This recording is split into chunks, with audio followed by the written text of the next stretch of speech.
Hello, the lovely Laura Eisenhower. How are you today? I'm doing great. Good to see you. Fantastic. That's great.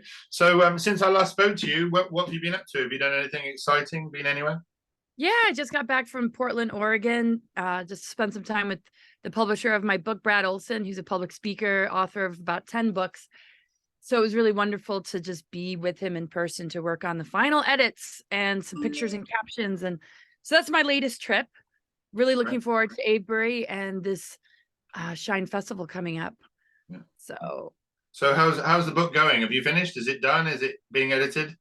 yeah, it's final edits I'm working on, Yeah. and it'll be out in March of 2024. Fantastic. That was just in time for my birthday, When's your birthday? 13th of March. Oh, nice. Oh, Yeah, the magic number 13. yeah, Sweet. yeah. My whole birthday is three sixes and nines. Ooh, wow. That's really powerful. Yeah, it's amazing. So Laura, I just wanted to talk to you, get a quick update on your feelings and where you're at with the solstice. It's on us, and the energy in the southwest of England at the moment is just like it's not about the 21st. It's about the 18th, the 19th, the 20th, the 21st, the 22nd. It's like do do do do do. It's like really powerful, and there seems to be some huge movement and alignments happening at the moment. Have you got any thoughts on that? Yeah, lots of powerful things going on. There's the significance of the Pluto retrograde and also Saturn going into retrograde this week, which is always a time of reflection and introspection. When it's Pluto, it can really, really take us back in. It's moving back into Capricorn by 2024. That's when it'll really be in Aquarius. So it's an opportunity to assess our feelings about everything crumbling, our ability to let go of the old paradigm energies, cut the cords, and rebirth in this Pluto moving into Aquarius and what that means for us in moving into this higher earth energy, which some might call new earth, but it's really based in a greater return to ourselves and what is actually, something that we've experienced before. It has ancient roots. I mean, it's our divine template. It's everything that we're made of. And so this process of initiation, death, rebirth, alchemy, transformation is very much in alignment, of course, with winter going into spring. And then here we are moving into the summer solstice and assessing just things since the winter solstice of a time of harvest. It's the longest day of the year. So the solar energy is really, really strong. And yeah, we could look in some of the aspects surrounding the dates and some of the other aspects of just, yeah, like the nodes switching at the end of July from the North Node being Taurus, South Node Scorpio, to Aries North Node, South Node Libra. So the nodes represent the greater growth period for humanity and what we need to look at and kind of work on as a collective. And of course, it's going to hit us as individuals. But the South Node has to do with what's familiar, what we're reflecting upon. And then we move into the North Node, which is what we're here to step into and integrate. So going from a Scorpionic South Node would mean that we really want to get in touch with that death, rebirth, right? And in that death cycle, we pick up on the crone and the wisdom of navigating the underworlds and the maze of the labyrinth, going through that mystery or that darkness to be initiated into greater wisdom, to then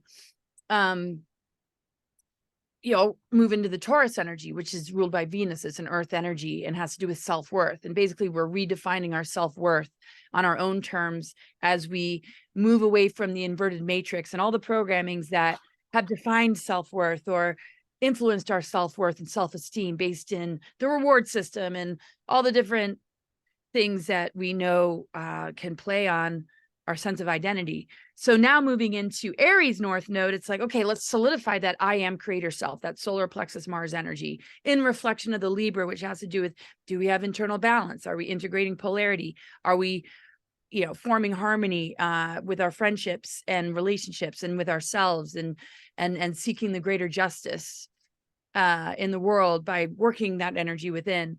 And because all the cycles that we've been dealing with and Uranus being in Taurus, conjunct the North Node in Taurus, it's really helped us with all the Pluto stuff as well, to let go of the relationships that don't serve us. Now we're reflecting upon maybe the relationships that are healthier for us. And that's the growth period. If we haven't done that work, we might find that we feel that urgency and pressure to make those changes during this Pluto retrograde. So I could go on about that, but talking about the energies of the solstice, we can move into around those dates. But that's kind of an assessment of some of the cycles, some of what's been happening. That, I mean, right now we're really being prepared for the solstice energies because we have a new moon on Saturday, which is all about planting seeds. So the new moon would be a really, really good time for people that are doing celebration or doing events or holding a lot of energy around this time. And you guys, I mean, you naturally work this energy, but it's always good to remember when the new moons are happening to make sure we set aside some time to plant seeds, because the following day the sun squares Neptune, and square aspects mean some sort of friction or conflict. And Neptune is all about bringing in dreams and connecting to the multidimensional, the creative imagination. When it's squared, which is conflict, friction, sometimes we can feel lost in the illusions or delusions. We don't feel a sense of direction, and we forget to be empowered by our capacity to co-create this reality and tap into the creative imagination to manifest our dreams and visions, which is really what you're talking about. A lot of what's going on in the area that you are with the festival that's going on, a lot of energies that, so it's really just amazing that this event's coming up and that you're working a lot of energy around the solstice. So yeah, pre all that is the new moon in Gemini, and it's got a harmonious aspect with Venus. So it's like really grounding and writing down the intentions, the visions, the dreams, the goals, and really solidifying that will be in great preparation for the dates around the 21st of June. So like 18th, 19th, 20th, and 21st. And I can talk about those aspects, but I'll just sort of just hear your thoughts before I do that, I guess. That's fantastic. I mean, it's funny because, I'm feeling like a real Taurian energy thing going on at the moment. And I don't know how that fits in with what you're saying, but I'm meeting some really powerful characters who are very, very grounded, actually, very balanced, but they've got this like solidity and kind of not a forward energy, like a lean back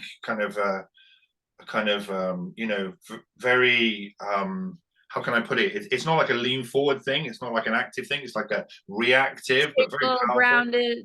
Yeah. That's how Taurus energy is. Very right. Yeah. Yeah. No, I've had two characters recently come into my life and they said, oh, we're Tauruses. And I'm like, okay, that's really interesting. And one of them kind of pops up like every few months. And she's like, oh, I've done this and I've done that. And it's, it's absolutely amazing. And the other thing I was going to say is I'm really feeling like, some sort of Cancerian mother energy going on as well. I don't know what you think about that, but I've spent a lot of time with a lot of women recently. There's been a huge amount of that kind of like connecting to nature and, heightening that kind of soul journey by going and sitting in nature and, kind of getting the essence of nature and just, I mean, I've been buying flowers for people, that sort of thing, and, looking at essential oils and that kind of, I don't know what you think about that, but there just seems to be a lot of nurturing energy around me. Right. Yeah. Yeah. Well, I bet that has a lot to do with your own personal chart, just the synchronicities coming forward, maybe some of the transits that are covering or activating areas of your chart where you have planets in Cancer or in the 4th house. And it's just your nature, because you're really like holding divine masculine energy, which is so in touch with the feminine, so honoring of Mother Earth and the divine feminine around you, within yourself. It's so important that we integrate those polarities and understand how they operate within ourselves, regardless of our physical gender. We aren't really stepping into that divine human embodiment without understanding both and how they work within, because integration of polarity creates a sort of conception that brings us into the miracle vibration and the synchronicities. When we're in sort of an imbalance or we have one shut off, that's sort of what has been encouraged in our society and culture and passed down generation to generation, so that we're easily kind of fed upon, or it's easy for us to just give our power away because we're not operating with the two working together. We need that intuition and nurturing nature. We need the energy of the warrior spirit when it's time to act, the receptive and the creative, like we see with the I Ching. Receptive would be more feminine, creative would be more masculine, but it doesn't matter what our gender is. It's just that we know when one is appropriate, like, okay, I'll be receptive, I'm listening to my intuition, I'm taking things in, I'm feeling and intuiting what's around me.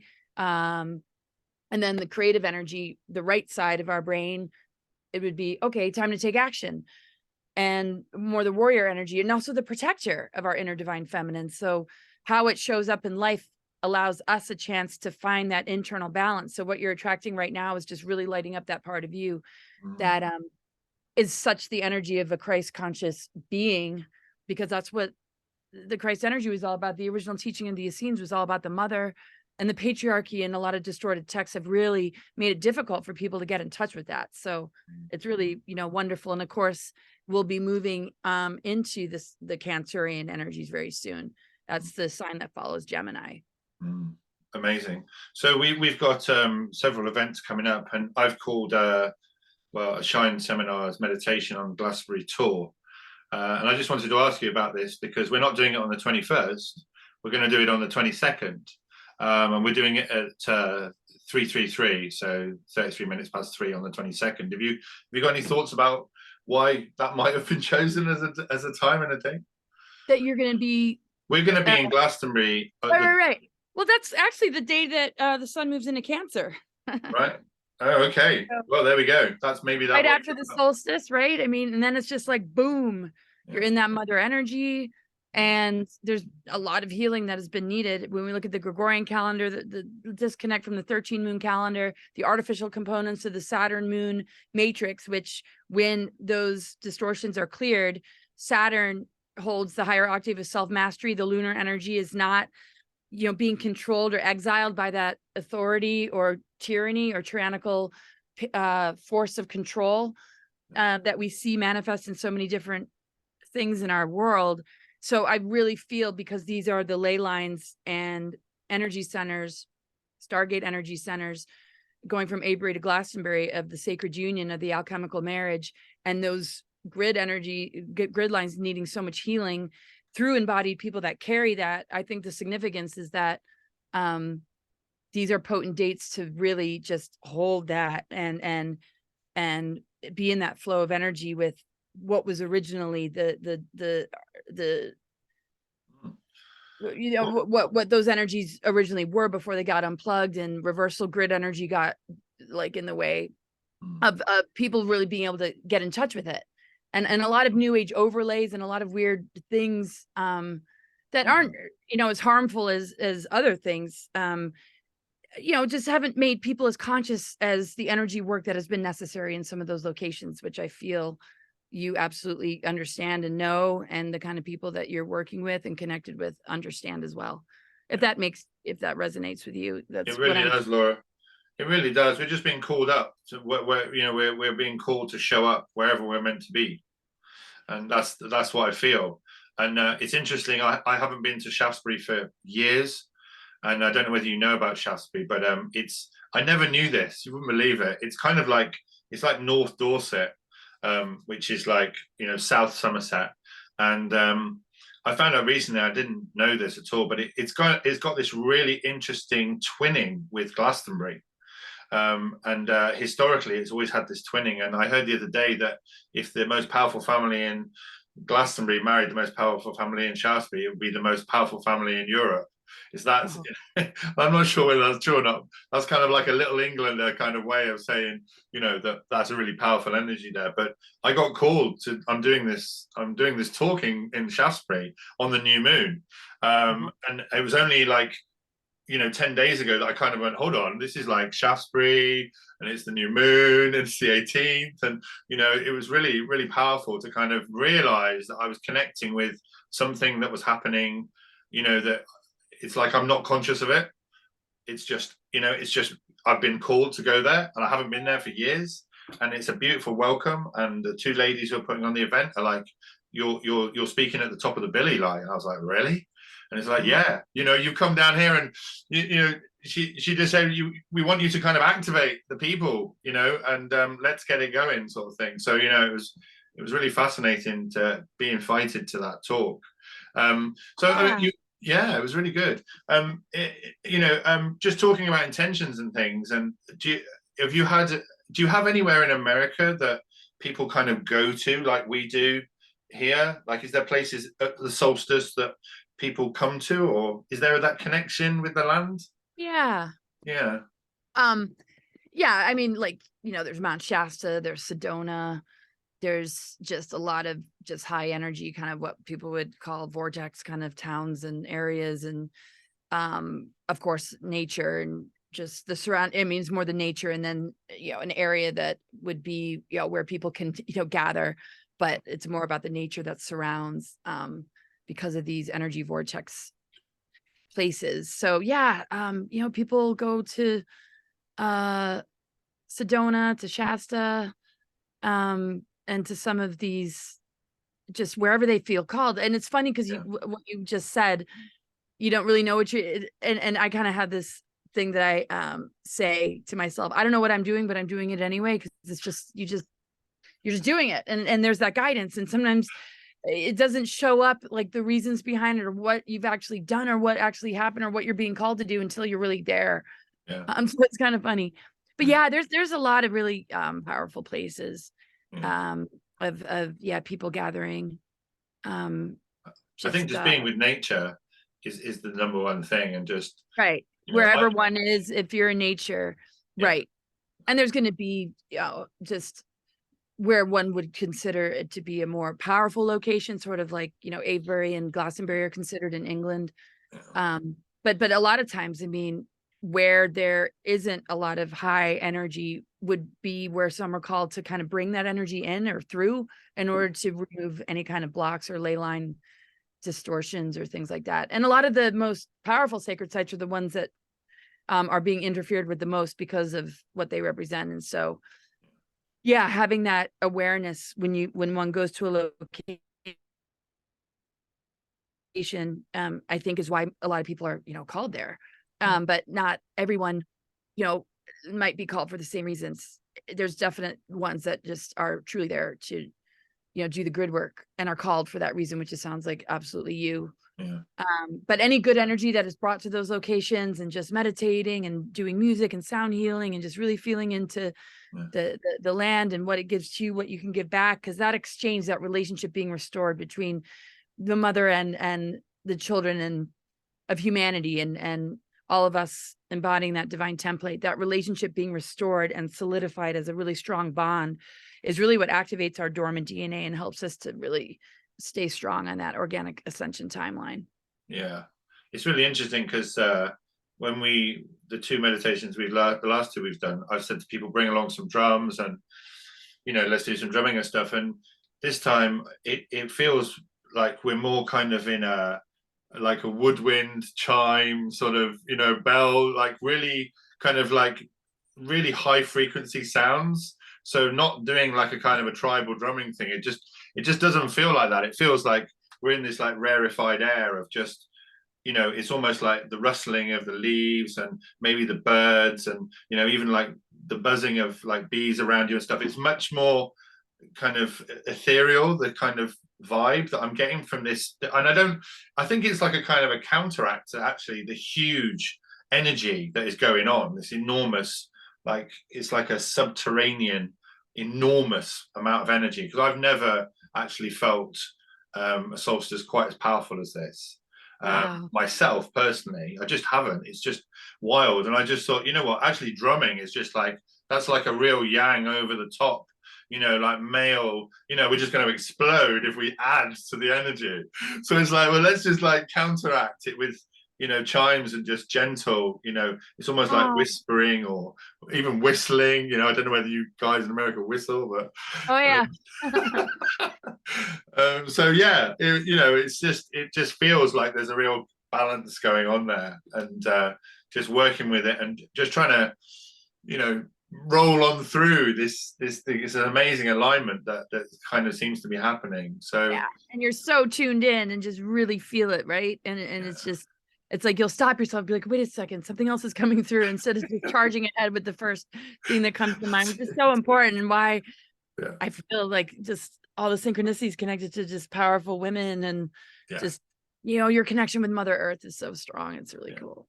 Yeah, it was really funny the other day. I was in the park and I just had to take my shoes off. It was so weird. I was just like, what am I doing? I just had to take my shoes off. I just had this like real need to just like rub my feet on the grass, you know. It's that Oh, sort yeah. of thing. I'm just drawn to doing that. And that's such a powerful thing anyway, you know. Oh, So totally.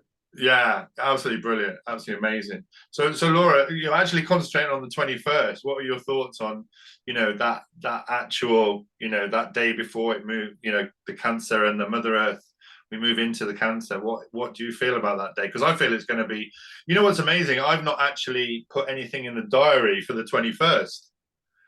I'm just like I'm done. I'm doing Nice. stuff on the 18th, the 20th, and the 22nd is like that's where I'm all at. The 21st, I'm doing actually that's not true. I'm doing a beautiful meditation with Anne Freeman, who is the well lady, and Hmm. you'll love this. Actually, I have got something in the diary, but it's in my mind. So I'll just tell you about this. There's you know, in the middle of cities, it's very wounded. You know, there's tarmac and buildings, and it's all chaos, and there's no energy in terms of nature. In Bristol, there's this well called St Edith's Well, and it's right in the middle of town in this park. And the park has got like this really bad feng shui. It's just like been battered by a shopping mall, and it's you know it's just awful energy around there. And Okay. the park has kind of given the well a little bit of space. But a lovely lady called Anne Freeman spent, I think, 7 years trying to get the council to actually acknowledge that there was a well there. And she was working with it, and she managed to get the council to not only acknowledge the well, but actually put this piece of glass over this well and give it some sort of substance.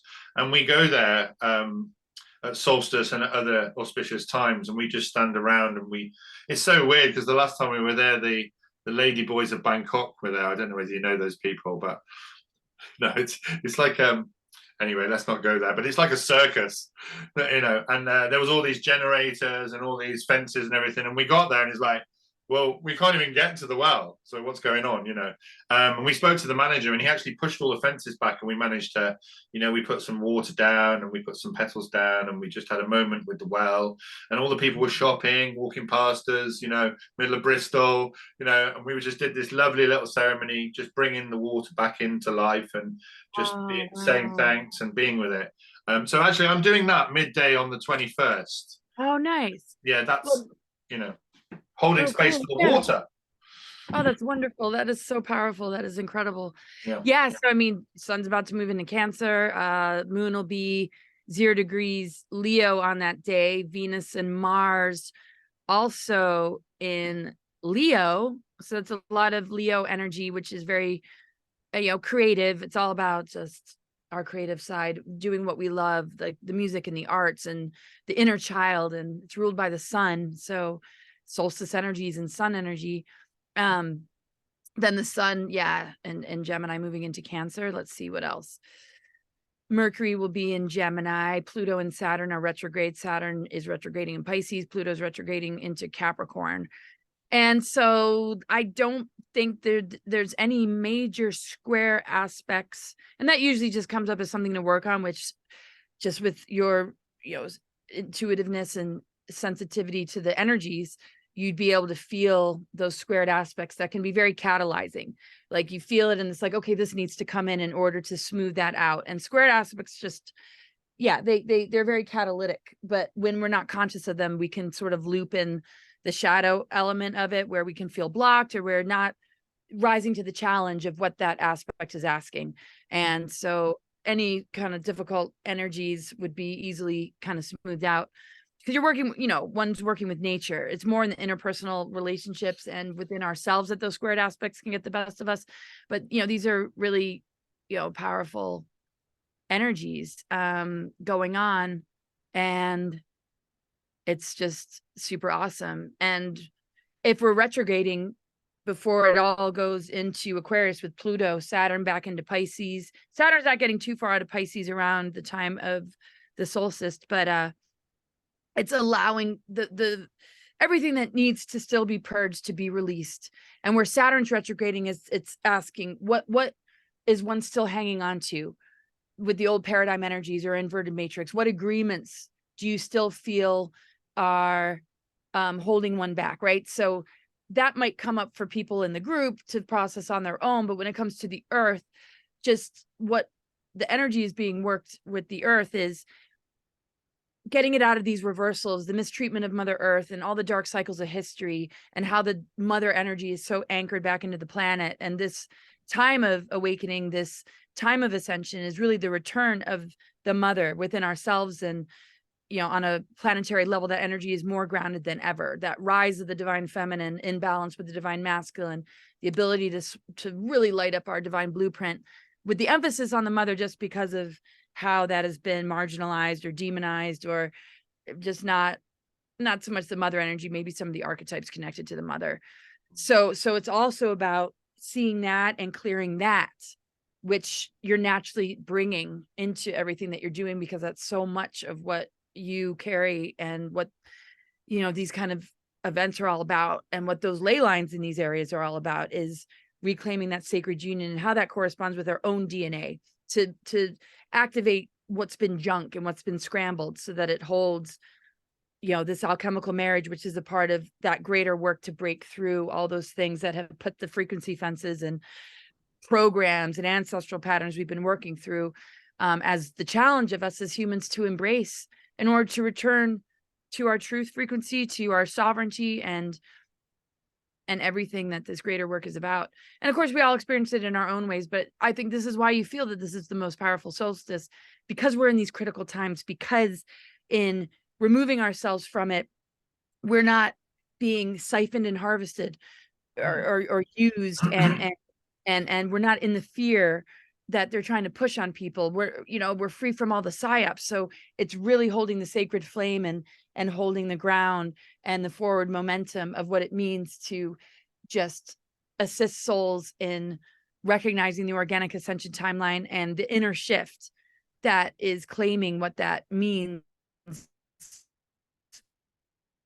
within, because it's a war on consciousness, right? We can only win the war within ourselves. And then when we do that, we're automatically anchored on that timeline. And that's what the kind of work you guys are doing, and inspires people. It ripples out and has such a huge impact on the whole collective and the planetary grid network as a whole, because the sacred union energies are key. That's the most targeted, because as long as we're out of balance, we're easily messed with. As long as we're in balance and we're doing that integration work and that shadow work to rise in our true light, divine essence, we'll be more greatly shielded, and we'll just see that we have all the power we could possibly need to crush and dismantle these dark weapons, because they only can function and really work if we bought into the psyops and the different tactics they use to hold us in fear and duality. So bravo for all the incredible work you're doing. I'm so thrilled to be a part of this conference.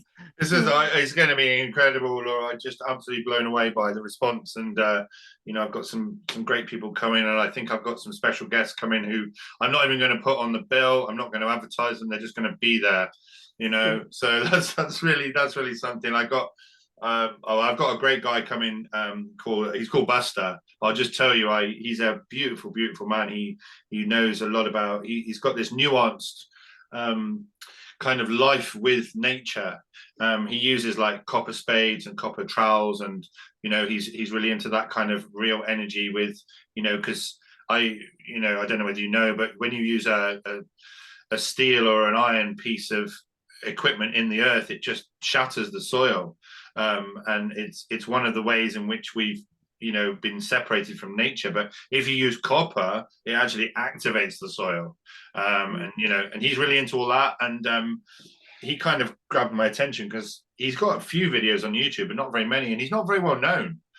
But he was talking about how when it rains, the raindrops they spin in a vortex as they come out of the clouds.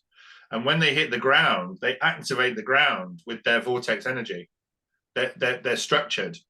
And I was just like, wow, that's like, that's a nuanced piece of information about rain that I'd never heard of. And I managed to get hold of him, and I spoke to him on the phone, and he said, yeah, I'm going to come down. So he's kind of a special guest. He's not on the bill. He's going to be there for us to talk to. And he's going to do a little sideshow where he'll talk for an hour or so to us. So, hopefully we've got a lot more of that going on. It's really exciting. It is really, really exciting. So Yeah, yeah. It's absolutely brilliant. So yeah, I mean, you know what, Laura, our time's up, I'm afraid. I've got to keep it short tonight. And I did say that, I'm so grateful for you being with us again for half an hour or so. And Pleasure.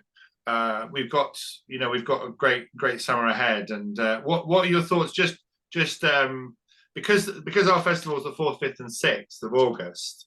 Just give us a little bit of information, because that's like the 8/8, right? It's nearly the 8/8, and it's harvest time. So have you just got a little snippet for us, what you might think the energies might be at the celebration? Yeah, so like you said, I mean, 8/8 is Lionsgate energy. Yeah. And so yeah, I'm just gonna get like a little bit of a closer read on those dates. So we said August 4th, 5th. 6th. Okay, so just getting a bit of a clearer idea, Yeah, of those dates. So yeah, so Sun, Leo, Moon, Pisces. So the moon's going to be moving, of course, over the course of those few days. So going from like the Pisces into the Aries and Taurus kind of energies, which is actually really cool, because Pisces really just is about the unseen realms, the multidimensional, and then birthing into Aries, it's like, okay, what did we gain from that? How does that impact our sense of identity and personal empowerment? And then just moving into, how does that affect our self-worth? And these are very much what the nodal energies have been for the year, from the Taurus North Node moving into the Aries North Node. So the moon is in a very complementary position. Mercury will be in Virgo, and Venus in Leo, Mars in Virgo. So the Mercury Mars in conjunction in Virgo is really powerful, because Virgo is all about our physiology, but it also connects us to nature, connects us to Mother Earth, connects us to different healing tools and modalities that are really beneficial for us, like herbs and sound healing. And I'm sure there's going to be, and I just looking at the flyer, just all the different healers and energy workers and people with all this kind of knowledge. So the Mars and Mercury just puts action behind our words and the things that we speak, and just the inspiration and motivation that a lot of people, when they come, are going to feel so activated to change their life for the better with these kind of aspects. And that's really what what it all represents, what this kind of gathering represents. Jupiter in Taurus, and it's been in Taurus, which is really powerful, talking about all the Taurus energies you're meeting with Jupiter in Taurus. It means these are super high vibe Taurus energies. Yeah, I'm getting that. Yeah, and of course we experience that, but a lot of times when we experience an energy, it can come in the form of the people we meet that hold that strong vibration. So yeah, and Pluto will still be in retrograde. Saturn will still be in retrograde. So again, we're going to be working so much important energy together. That's why it's so important. I think it's really auspicious and incredible that we have these powerful retrogrades, because 2024, when it moves forward, we want to make sure everything that we could possibly clear and purge out of our system when it comes to old paradigm energies, to move into the greater octave of Saturn, which is self-mastery, living by our own rules that work for us, that we can thrive in, while also understanding the greater law of structure, which it represents. But it connects us with the true sun that Saturn used to be before the rings and the Saturn moon matrix stuff was going on. So massive clearing, naturally happens. If we really pay attention to the retrogrades and we don't kind of run from it. And we see just in mainstream culture, people can't handle the initiations. They want to medicate it or drug it or think something's wrong.